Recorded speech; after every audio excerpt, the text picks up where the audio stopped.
Carol Vordeman. No, not that one. This one. This Carol Vordeman. The name that I gave to the MG ZS 180 for obvious reasons, but more specifically this particular MG ZS 180. You may have spotted I did a review on this car just a few days back, and this was after the purchase was made. I just didn't tell anyone. But pretty much as soon as this car was seen on my Facebook and my YouTube, I had questions. I want it. I want to buy it. People wanted to buy it. Yeah, it's one of those cars that people want to buy.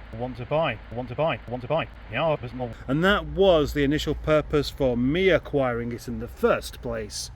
So, cut to the chase. Yes, it has been sold already.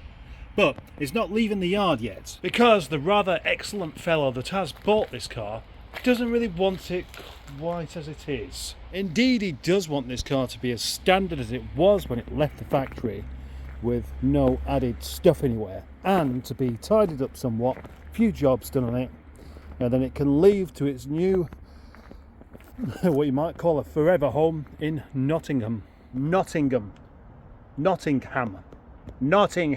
Many of these jobs I shall be tackling myself. So let's just go through them quickly. What I am going to do and what I am not going to do. First off, I won't be buying a windscreen for it, because he's going to be doing that himself. But I will be taking this rear bumper off and seeing if there's any possibility of me mending it. And I've got my work cut out for me, that is for sure. And I'm going to view this as possibly the trickiest job this car has to offer. Well, possibly the windscreen, because I really don't have the kit for that at all. Then I have the usual door handle issues to deal with. This one, well, actually it's a bit weak, but it still works. That one's broken. This one works, and this one doesn't move. Then there's the issue of the central locking. You see, the latch in there does need replacing. And it just so happens I have a latch for it. It came with the car. I supplied the latch originally to the chap who I bought it off, and he just never got around to fitting it. I also need to find an electric window switch. Then we look under the bonnet, and here we find the old induction kit. He doesn't want that. He wants the airbox putting back on, and the air horn removed and just replaced with a proper horn. The wheels will be staying as they are, and I don't have any of the body kit, unfortunately, to replace the bits that are broken. Lamps also need polishing. I should be able to get around to that as well. It's all down to time scale. How much can I get done? And I don't mean today. It's going to take more than just today. It's going to take me today just to sort that bumper out. And even then, it's not going to be going back on the car painted. Not yet. There's a slight distraction there, charging a battery to go into the caravan. So, here we have Carol Vordeman, ready to be worked on. I just have to make a cup of tea first. Then that rear bumper's coming off. Yes. It's damp. But I'm happy. I'm happy to get grotty a bit. Well, it's time for me to take the rear bumper off. Now, as I remember, it is just a couple of 10mm bolts and some screw fittings, and that's it. As long as they're not rusted, there's no problem. I think my chances of fixing this are quite slim, really, but it won't stop me from trying.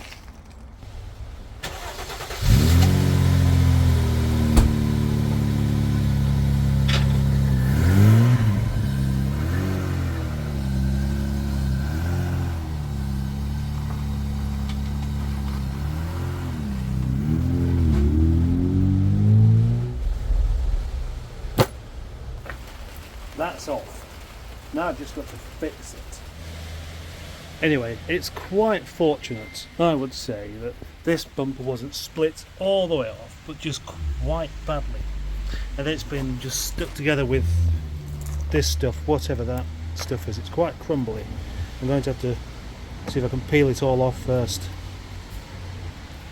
Slim chance of mending it, I said. Isn't it funny that? Slim chance or fat chance. And they're the opposite, aren't they? Yet somehow they mean the same thing. Who can explain that one? Well, that's good news. By simply picking at it with a flat blade screwdriver, I just pulled it all off. It wasn't really that well stuck. No wonder it didn't work. I'd be quite keen to find out what this stuff actually is. It's quite... oh, yeah, it has a bit of flex, but not very much.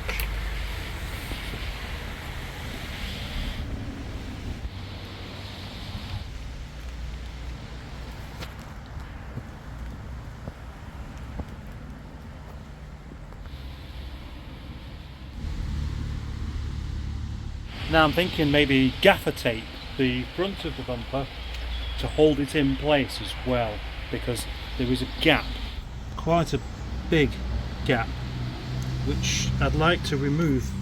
Welding with plastic, it's just really lazy. And love welding with plastic, I can do it all day, all day.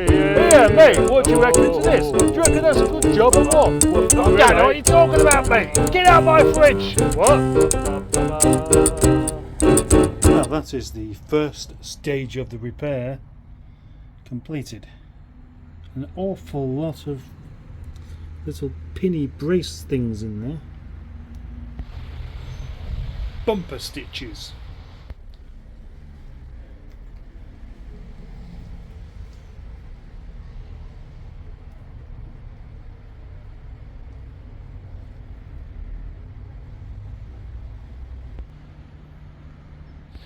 Yes, it's not finished, that's just one side of it done. Now I've got to wait for the plastic welding strips to do the front bit as well. Yeah, so the gaps that you have in there will be filled up by this plastic, same kind of plastic, melted together with a soldering iron and a special tip, and then that can be smoothed back and then repainted. That's the plan. It's all rather long-winded, and of course a replacement bumper would be much easier, but the trouble is there are just not that many of them about, and from my perspective, if I can fix this and make it look reasonably good, then I've learned something there, and I like to learn. Well, that was a day where it looks like very little got done, simply sticking bits of bumper together, but it is rather time consuming and, in all honesty, not really worth it. But if there was another available bumper course, I would take it. I'm sure I've already mentioned this, so let's actually take this bit out of the video because it's completely unnecessary, and you don't want repetition, do you? No, you don't. Or do you? Anyway, tomorrow is the 1st of November, which means new car day. And when I say new car day, I mean a different car day. Toby Charles is going to go on the sawn, and I will seriously miss this chap. I've enjoyed this so much this month. It's just a pity I spent half of the month not using him at all. But tomorrow, I think I shall tax the Golf. Oh gosh, really? Yes, really. It's perfect. Oh, well, I mean, it's not perfect. It's because of its imperfection, it's perfect. It's a good everyday car. I can just drive it around. I won't really worry about it too much. But I'm also going to tax our colourful friend called Nigel. And gosh, I've been so ready to jump back in Nigel.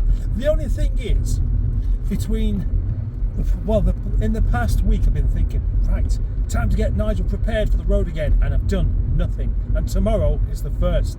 I've not even washed him, I've not pumped the tyre up, never mind done anything else that really does need doing. And that's simply not good enough. I should be embarrassed. I am embarrassed. No, I'm not actually. You see, the Nigel jobs that need doing are all nice, easy things. Pumping tyres up, maybe changing a bit of trim. I'm going to put the parcel shelf from Eric into there. Yeah. Oh gosh, that's going to really transform the thing, isn't it? It's not even the correct colour. But I have, as you may well know, been dealing with things of a much higher priority. And that does include, obviously, collecting cars moving cars on, delivering cars, and best of all, car reviews. I feel like I've done quite a few recently, and I want to be doing much more. And I'm always saying this. I'm always saying it. Bring cars to me. Bring cars for me to review. Just let me know beforehand so I know what I'm about to expect. Oh, by the way, if you're still watching, let me tell you that tomorrow we're going to have a second visit from Bonnet. And although you've not seen him this week, except in his videos, you will do in tomorrow's video, because we're doing a collection. Oh yes, yes we are. We are going to collect another car. Wow, brilliant, eh? How many cars do we need? Well, as I say, you can't sell them if you don't buy them. So let's buy some more. Good night, everybody.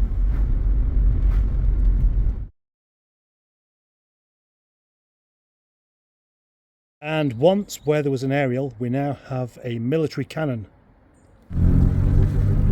So here we are in Vordeman. I bet there's many wish they could say that, but I can, because that's the name that I've given to this car.